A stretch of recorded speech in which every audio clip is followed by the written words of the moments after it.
Hello and welcome. As an AI expert in modern hotel operations, I'm really pleased to welcome all the students of Europe Hotel School to this part of your online learning journey. Today we're going to dive into one of the most critical skills you'll ever need to master, crisis management. Because in hospitality, every detail matters, especially when things don't go according to plan. And this quote right here, well, it's the foundation for everything we're about to cover. You see, in a hotel, being prepared isn't just about having a manual on a shelf somewhere. It's a living, breathing discipline. And the very heart of that discipline? It's the front office. That's the first place guests turn when they feel even a little bit of uncertainty. So here's our roadmap for this explainer. We'll start by looking at the front office as the crisis command center.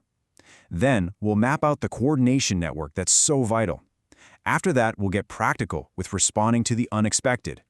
Then we'll cover how to turn procedure into instinct. And we'll wrap up with the most important part, how the lasting impression is always about trust. All right, let's get right into it. The front office is so much more than just a reception desk. During a crisis, it transforms. It literally becomes the hotel's nerve center. And the tone, the sense of control you establish right there, that's going to ripple through the entire property, affecting both your team and, of course, your guests.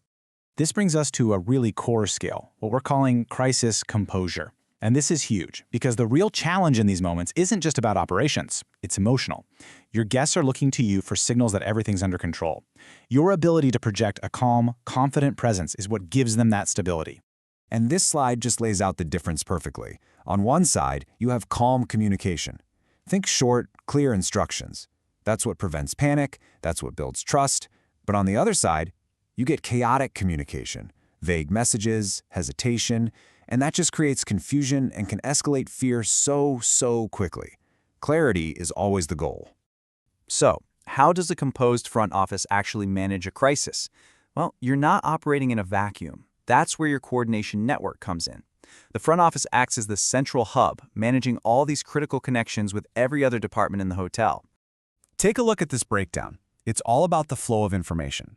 Security needs to know the precise location and the risks to act effectively. Engineering needs an accurate description of the problem to fix it.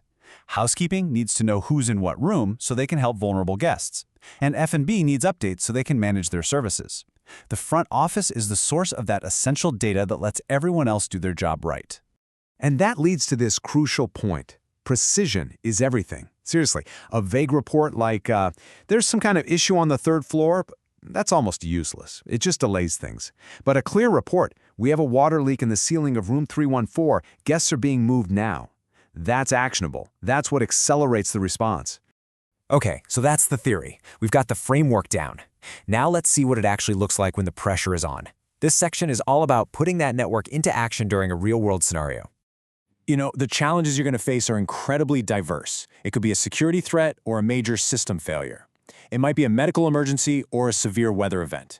And sometimes it's a deeply personal guest incident like a lost child. Each one needs a slightly different but always coordinated response. So let's walk through a fire evacuation. Step 1. The alarm sounds. The front office immediately becomes the intake point for all information.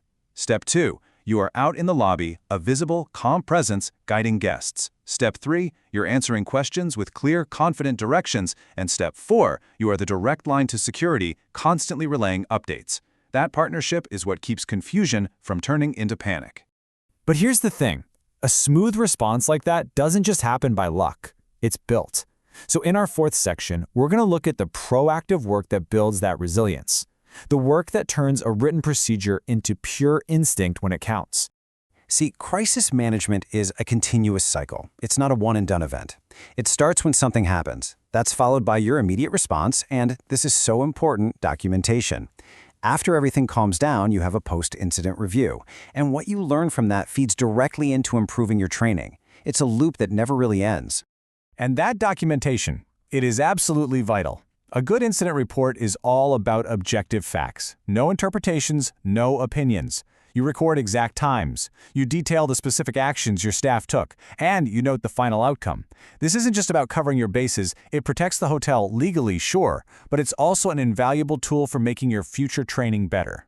This is exactly why we practice. Without regular drills, without simulations, even the best emergency plan is just words on a page. Training is what builds the muscle memory. It's what gives your team the confidence to act decisively when they're under incredible pressure. It's what turns procedure into instinct. And all of that practice, all of that preparation brings us to the ultimate goal. Our final section is about trust. You can think of it as the true currency of crisis management. It's the one thing that remains long, long after the emergency is over. You might think the crisis is over when the alarm stops, but it's not. The moments and hours after an incident are just as critical as the response itself. Guests will have questions. They're going to want reassurance. Giving them clear, calm, honest explanations is how you restore their confidence. Acknowledging what happened shows you care. And if you only take one single thing away from our time together today, please let it be this. Years from now, a guest won't remember the exact reason for a power outage, but they will never forget how you made them feel during it. Did they feel informed and cared for, or did they feel confused and ignored? Your actions create that feeling. So I'll leave you with this question to think about as you move forward in your careers. When a crisis, and it will happen, finally ends, what story will your guests tell about your hotel? Will it be a story of chaos and confusion, or will it be a story of composure, professionalism, and ultimately of trust? That choice is being made right now in how you prepare today.